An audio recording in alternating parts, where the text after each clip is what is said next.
Happy Sunday. This is Bobby and JJ Radio. We have, the wife of a guest, Ms. Deborah Innocenti PLLC. I want to say shout out to your husband. He's out there listening, Drew? I'm sure, Drew. That sounds ominous, though. Ex-guest. I know. He's a previous. He's out. Previous, yeah. And David Jones. I want to thank you guys for hanging out with us today. Absolutely. So how did you guys meet, and what are you guys doing here in San Antonio? So we both came from big law. Big law. Yeah, David was at even a bigger law firm than I was. Right. And so we met at Strasburger and Price back. There's so many mergers in law these days. So it's Strasburger and Price, and it's now Lewis Clark, but it was Strasburger and Price. And so that's where we kind of our careers intersected, and we were kind of part of various groups that kind of percolated and had some interest in doing some innovating in law, which is a very conservative, staid, non-innovative type of industry. Talk about how it's not innovative compared to other industries. Lawyers, by definition, are risk adverse. I mean, our job is essentially point out risks and try to alleviate those risks from transactions, from anything that our clients do. And so anytime you do something first, you're kind of, there's the safety of the herd, and if the buffalo kind of gets out a little bit from the herd, you're in a risky situation. So lawyers don't like to be the first to do things. Sure.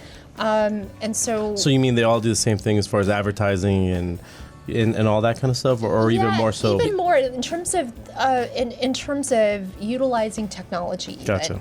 If there's tech that is very progressive or forward, using automated systems or using products. I mean, when email was first adopted, lawyers were adverse to using email. You're absolutely right. My mom was she's been a paralegal for 30 years, and she was at firms that still to this day. They kept the U.S. Postal Office alive, didn't they? Single-handedly. We didn't have computers for years. And they love billboards, don't they? Practicing. They do love billboards. They love billboards in the back of the phone book. And buses. But yeah, she would. If she did receive email, she would have to print it out, and she would have to staple it, and she would have to, two-hole punch it, and all that kind of stuff. Right. So I get it, yeah, for sure. And I get, you do have to think about the protection of your clients, but there's also you can't abdicate your responsibility, which is in the professional rules, to be competent in terms of technology and in terms of your infrastructure. And so it's in some ways it's kind of a laziness to where I'm not going to investigate this. Instead, I'm just going to not do it if I have any sort of doubt. And so there's an attitude of we're gonna keep in the little herd and do the things that we always do. Yeah, and I think sometimes the kind of firms that we grew up in, which are the really big firms, the multi-hundred, or for me at one point I was in a couple of thousand lawyer firm. Wow. Those in some ways are the firms that are the most hesitant to do things like adopt social media as a marketing tool, or encourage people who work in the firm to use social media. There were sort of disincentives to doing that, because there was more of a fear of somebody saying something dumb than there was a recognition of the fact that, hey, there's this really amazing thing out here that we can use to communicate with people in a way we never have before. Right. And so they incentivize against it, you said, or they wouldn't.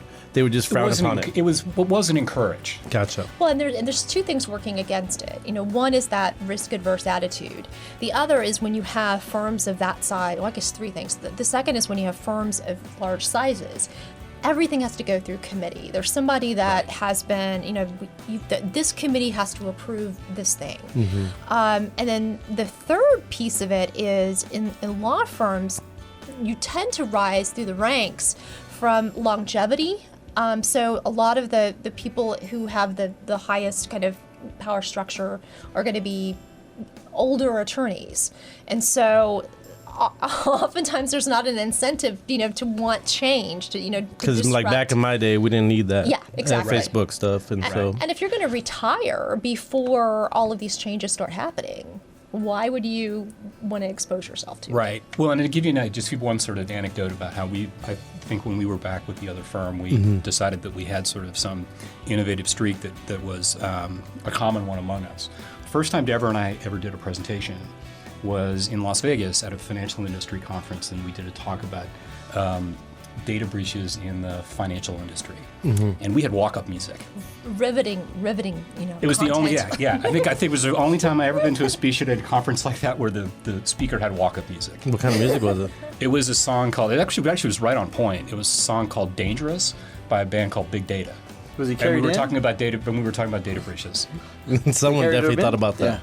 You should know as part of background, David is like, you look at him, he's, white, Canadian, looks like a lawyer. Yeah. He has the most progressive, wild, crazy, in-depth music knowledge of anyone that I know. Yeah. So I think that walk-up music was David's addition to For sure. that. I think that was yours. You had some things too. You had the Norse map. Yeah, no, I had the nerd stuff. Yeah. If it was cool, David probably had that.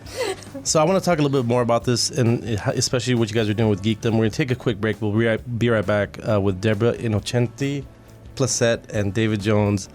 Check out the website. It's innocentijones.com. That's INNOCNTI, by the way.